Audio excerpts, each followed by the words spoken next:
Developmental trauma could finally give you the answers that you've been looking for decades, for your entire adult life. It can explain why you feel like you're broken, why you feel like you're not good enough, and why you feel like you're different to everyone around you, your friends, your family, your colleagues.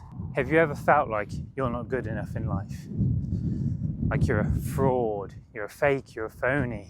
That if people truly knew who you were, they wouldn't like you? Or do you simply just feel like you don't belong on this planet? You never have.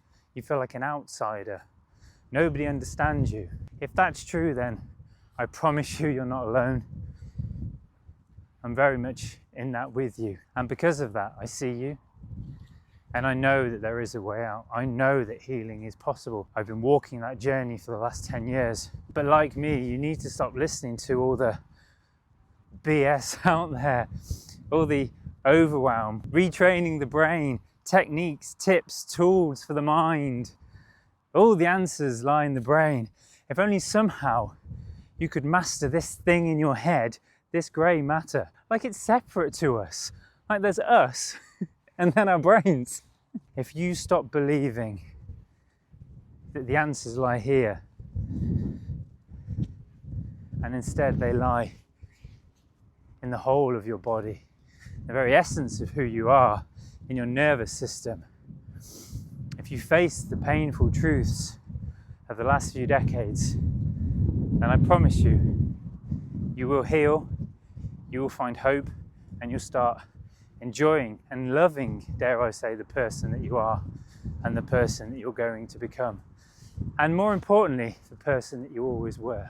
So in this video, I want to share with you, as I navigate muddy fields, my journey and how, and prove to you and promise you that there is hope. For all my adult life, I'm 43 as I record this, but up until my early 30s, I felt like I was broken.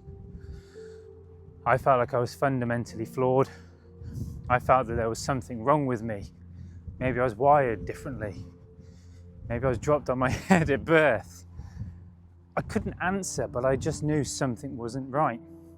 I didn't know why, and I didn't know how to fix it. And when I was 30, a relationship I was in at the time, a very destructive relationship on both parts, no blame from me and no judgment, came to an end, and I went to the doctors and I took some antidepressants for a few months and felt better, but there was something in me that I now refer to as my flame that always had this innate capacity to heal. It was the thing that even in my darkest moments, even when I questioned whether I should exist on this earth and would the world and everyone in it be better off without me, wouldn't let go. It held on and it set me off on this healing journey. And I tried various modalities, and if you're watching this, let me know in the comments if this resonates. I'd love to hear from you, truly. Please share, because it really helps me and everyone else when they know that they're not alone, when they know that there's hope. I tried retraining my brain.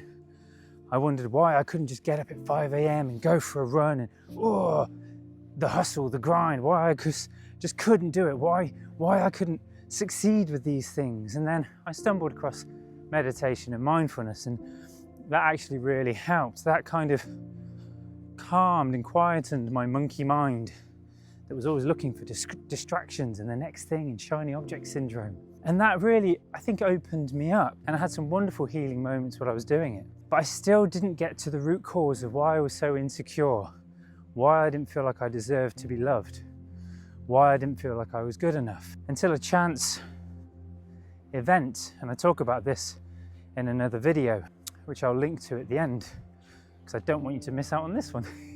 This chance moment introduced me to what I now know to be developmental trauma and somatics and body work and inner child work and all this good stuff. And if you're watching this and all of a sudden you're thinking, oh, I'm not, that's just bull.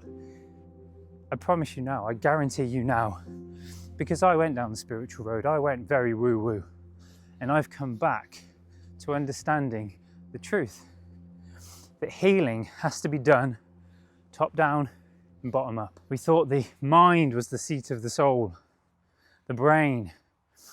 But there's everything from the neck down. We're a body, a nervous system. And that's where our emotions get stuck. Because when we're young, if we're not welcomed into this world beautifully as we are, if we have parents or primary caregivers that are stressed, anxious, unavailable,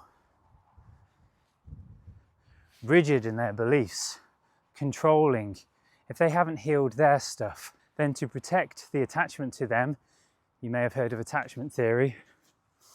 We obviously, primarily our mums in early years, because they're the ones that are with us for the first 6 months to a year of our life. We believe they are our world, to the point where we don't actually see a differentiation.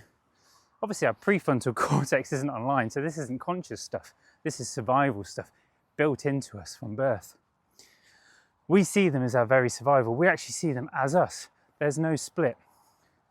So as I say, if our primary caregivers, our parents, our mums, sometimes our fathers, aren't available for us, are stressed, are detached, are anxious, or need something from us, if they can't attune to us, we have to protect the attachment.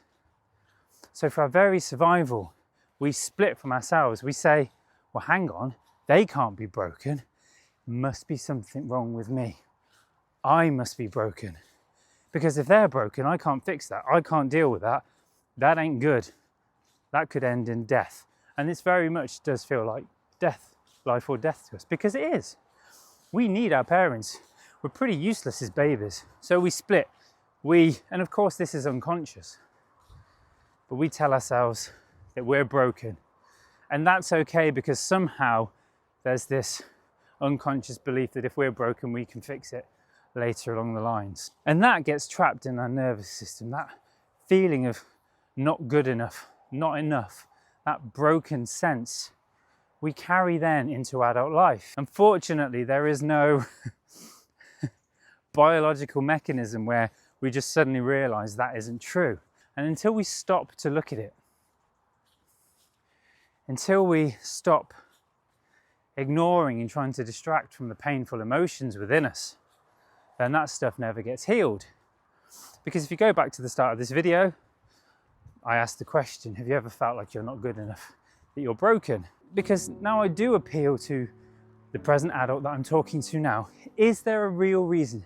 Did you ever do anything wrong as that beautiful baby, beautiful young soul, to deserve to feel like you're not good enough? If you're watching this now, I guarantee in your soul, in your heart, the core being of who you are is a beautiful person. I don't doubt that for a second, because that was the same for me.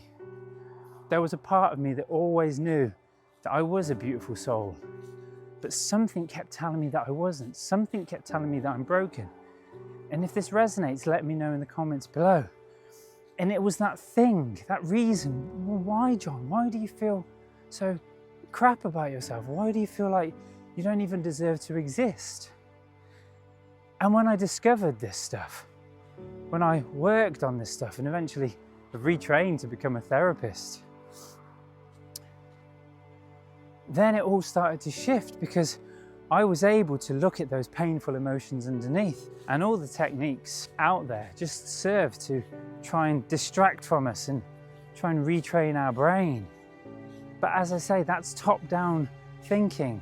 It won't work. It won't fix the underlying cause. And I really hope that this resonates. I really hope that there's a part of you that's listening to this, that's watching this and thinking, yeah, John, actually, that could be true for me, because I've never really understood why I feel like I'm broken, fundamentally flawed. But if it's something that I never did wrong, if it was an adaptation, and that's what it was an incredible survival mechanism to protect the attachment to your mum, your primary caregiver, whoever it was. Your very survival, it was needed back then, but it's no longer needed. Because back then you had to tell yourself that you were broken, you weren't good enough, but not anymore. Now you're this well, if you're watching this, probably 30, 40, 50, 60, 70, 80, 90, if you're 90, let me know, 90-year-old adult human that's been carrying these beliefs. But when I say belief, I'm not talking again about head. They are heady, but these feelings, these emotions, and they're stored, they're trapped in your body. When you feel like you're not good enough, you feel tense and constricted and anxiety perhaps. Because think about it, it's anxiety inducing. If there's this life energy that wants to feel like you deserve love and you're beautiful and you're amazing, that comes up, because sometimes that comes up for us. We think, actually, yeah, I'm all right. But then that guilt, that shame shuts down. No, you're not, remember? You're not good enough. Cut that crap out. That pushes down. My teacher calls it a lid. Suppresses those wonderful life emotions, feelings, sensations. It gets pushed down. That creates anxiety. It's like a tear, reality, a tear between the truth and the adaptive mechanisms, the past. I'm getting really warm talking about this stuff. This is what happens. Nervous system, stuff, energy is moving for me because I get so passionate about it. When you see that you're actually not broken, it's a belief from the past, then healing is really possible. It really is. And if it doesn't feel like it now, trust me, I promise you, I guarantee you hear it in my voice, see it in my eyes. I promise you, it's possible to feel like you're enough and to realize that you're not broken, because I am living, walking, bold, warm proof. And it's not quick. It's not a quick fix. Anyone that tells you you can learn a technique, yeah, I'm getting annoyed just thinking about it. Anyone that tells you you can learn a technique and in 5 minutes or a week you'll be healed, fixed, just do it every day. No, that's avoidance. That's not getting to the root cause. I guarantee you that. But true healing comes from within. It comes from looking at the difficult, painful emotions and allowing them and expressing them. And we pendulate. We're not suddenly like, oh yeah, I'm great. I'm a wonderful person. I saw this video. Made me feel better. Thanks, John. You'll pendulate. Sometimes I still feel like I'm not good enough, like I'm not worthy. I'm recording this video now and I'm thinking, who the hell wants to listen to me waffle on? But then there's this life energy, as I say, that comes up and it's like, yeah, but John, you know what you're talking about. You can help people. And I hope this video has helped. I'm getting tired and out of breath. But if you want to learn about the therapy that I do in the session that changed my life, the chant session in Italy, then I encourage you to watch this video up here. Have a beautiful day. Big love, John.